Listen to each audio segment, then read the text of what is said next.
તો મુખ્યમંત્રી આજે ગીર સોમનાથ અને જૂનાગઢ જશે। નિરીક્ષણ માટે સીએમ ભૂપેન્દ્ર પટેલ અસરગ્રસ્ત વિસ્તારોમાં જશે। કમોસમી વરસાદથી અસરગ્રસ્ત વિસ્તારોની મુખ્યમંત્રી મુલાકાત લેશે। ગીર સોમનાથના કોડીનાર તાલુકાના કડવાસણ ગામ જશે।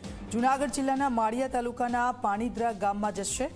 ખેડૂતો સાથે પ્રત્યક્ષ વાતચીત કરીને સ્થળ પર નિરીક્ષણ કરશે। મંત્રી અર્જુન મોઢવાડિયા પણ હાજર રહેશે। મંત્રી ડોક્ટર પ્રદ્યુમન વાજા પણ જૂનાગઢમાં હાજર રહેશે અને સૌથી વધુ પ્રભાવિત વિસ્તારોની મુલાકાત લેવાનો સીએમનો નિર્ણય છે। સીએમની મુલાકાત બાદ રાહત પેકેજ જાહેર થવાની સંભાવના પ્રબળ।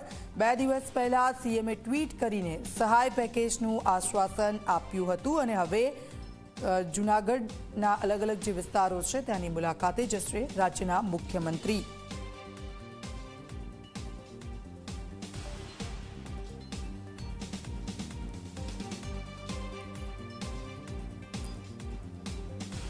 તો મુલાકાત બાદ રાહત પેકેજ જલ્દી જ જાહેર થશે। 2 દિવસ પહેલા સીએમએ ટ્વીટ કરીને સહાય પેકેજનું આશ્વાસન આપ્યું હતું। હિતલ પાસે જઈશું વધુ વિગતની જાણકારી લેવા માટે। હિતલ, ખેડૂતોને વહેલામાં વહેલી તકે વળતર મળે તે માટેના પ્રયાસો રાજ્ય સરકાર કરી રહી છે।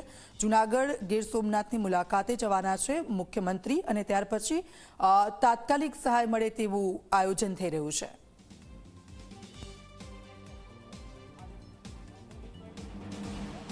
દીક્ષિતા, ચોક્કસ એવું કહી શકાય કે જે પ્રકારે કમોસમી વરસાદના કારણે પરિસ્થિતિ ગુજરાતમાં ઊભી થઈ છે, સ્વાભાવિક છે કે ઐતિહાસિક નિર્ણય લઈને મુખ્યમંત્રી દ્વારા 3 દિવસમાં સર્વેની કામગીરી પૂર્ણ કરવા માટે કહેવામાં આવ્યું છે। સ્વાભાવિક છે કે અત્યારે સીધી રીતે જોવા જઈએ તો મુખ્યમંત્રી પોતે જૂનાગઢ અને ગીર સોમનાથની મુલાકાતે જવા રવાના થશે અને ત્યાર સાથે સાથે જોવા જઈએ તો કૃષિ મંત્રી જીતુ વાઘાણી અને નરેશ પટેલ જે કેબિનેટ મંત્રી છે તેઓ તાપી અને સુરતની મુલાકાતે પણ રવાના થયા છે। એટલે ક્યાંક ને ક્યાંક જોવા જઈએ તો સરકાર અત્યારે સૌથી વધુ પ્રભાવિત સૌરાષ્ટ્ર અને દક્ષિણ ગુજરાત છે તેના વિસ્તારોમાં મંત્રીઓને મોકલી દીધા છે અને મુખ્યમંત્રી પોતે ગીર સોમનાથ અને જૂનાગઢની મુલાકાતે છે। તેમની સાથે ડૉક્ટર પ્રદ્યુમન વાજા કેબિનેટ મંત્રી પણ છે અને જૂનાગઢમાં તેમની સાથે કૌશિક વેકરિયા પણ તેમની સાથે આ પ્રવાસમાં જોડાવાના છે। એટલે સ્વાભાવિક છે કે જે અધિકારીઓનો સર્વે ચાલી રહ્યો છે એ સર્વે અને જાત માહિતી મેળવીને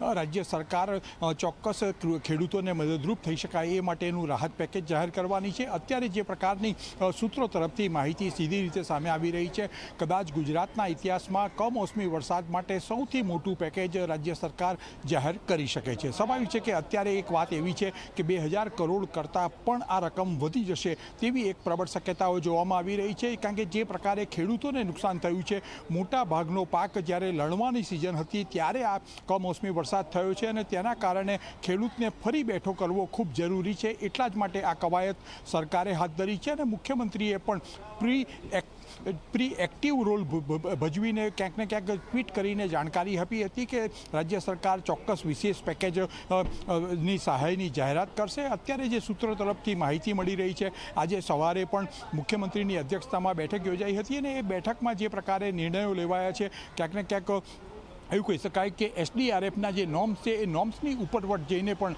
રાજ્ય સરકાર, ગુજરાત સરકાર ખેડૂતોને સહાય ચૂકવશે। જી, એટલે એવું કહી શકાય કે એક સારો નિર્ણય ખેડૂતોના હિતમાં લેવાઈ શકે છે। કેટલો સમય લાગી શકે છે તેમાં?